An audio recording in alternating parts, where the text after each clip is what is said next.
Hi, this is Dave Thind. Welcome to this introduction on unmounted lessons according to the Dave Thind method. This method is designed to truly unlock your potential as a rider, regardless of whatever level you're at, whether you're a Grand Prix rider or a new rider. In the words of Moshe Feldenkrais, to make the impossible possible, the possible easy, and the easy beautiful. You'll find fluidity, softness, ease, and comfort, and your horses will thank you. You'll enjoy youthful suppleness, flexibility, and strength.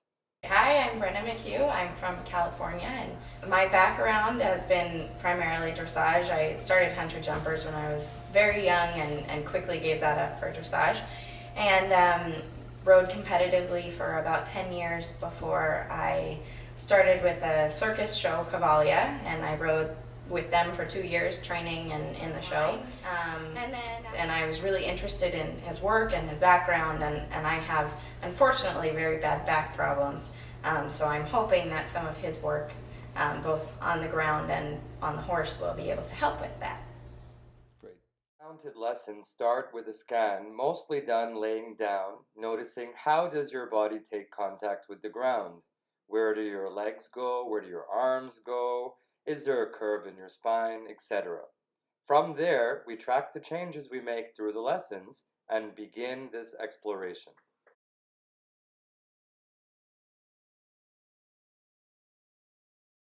Looking at a top athlete, they've mastered the art of torque through their body, basically movement throughout their body.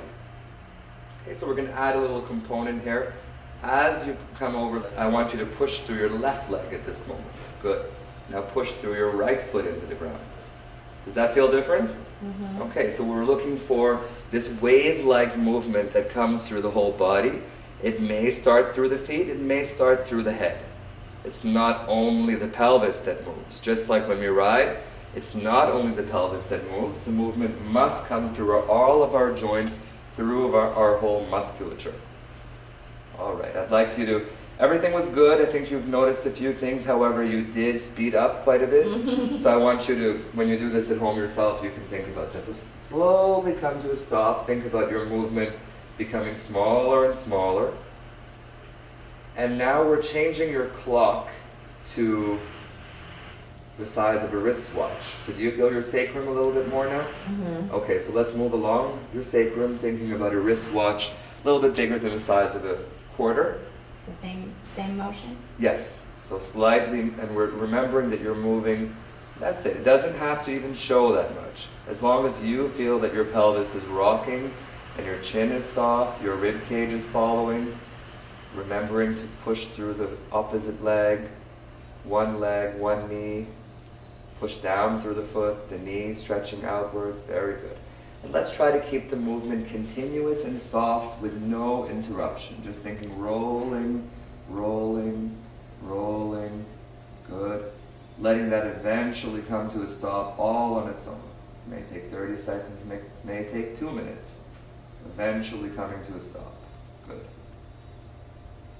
And I'd like you to slide your feet out in front of you without using your hip flexors. Just let go of your feet. Think of them just giving up on you. Good. And your arms to the side of your body. And let's do another scan of your body. It's very obvious to anyone watching on the camera what happened. You've taken a lot more space for yourself. I do feel you would have put your arms in a different space if I didn't give you the verbal cue of putting your arm to the side of you, because then you brought your elbows in like a good rider. But generally what happens is arms are a lot wider. People take their space, almost saying, this is my space, I'm here now. The main difference we see is how your legs have opened up. Okay, so what I like to see is that you're a lot more open through your whole body. You probably feel that your shoulders feel further apart. Your rib cage probably feels a little higher and wider. And probably a little bit more contact with your lower back, but because of the more raised, open rib cage, just through your mid-back area, you may not have as much contact as you had earlier. Is that correct so far? When we ride, because obviously we don't want to ride with our feet sticking out, but the toes pointing straight ahead is indication of tightness in the hips. So now that your hips probably are a lot softer, your feet are allowed to be placed in a different way. Now, do you feel a difference there? Mm-hmm. That basically your legs hang draped from your hips. And that is actually something that we want. When we're riding, we want to have that wet towel-like leg which falls around the horse, draped, and no gripping through the hip. So from this position, you could bring this softness into the horse with the correct leg position. You would be sitting on the horse with this same softness, same idea of centeredness, allowing your weight down into the saddle, still feeling tall and stretched up.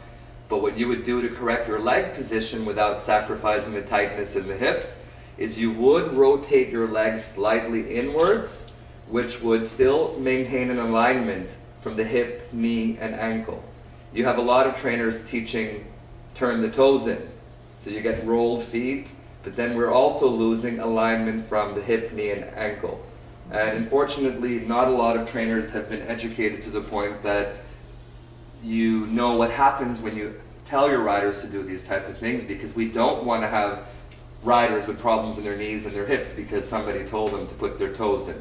Okay, so it's very important to maintain that alignment. So in order to maintain the alignment but to bring our legs slightly in, we're going to think about when we're sitting on a horse to turn our legs slightly inwards from the hip without locking or getting tight in the hip flexor. So that's some feeling required, and you need to know how your body feels when you get tight. So being able to think, I need to let go and drop and relax. So that is something that you can bring in from this type of work when you have control of letting go of the hip flexor.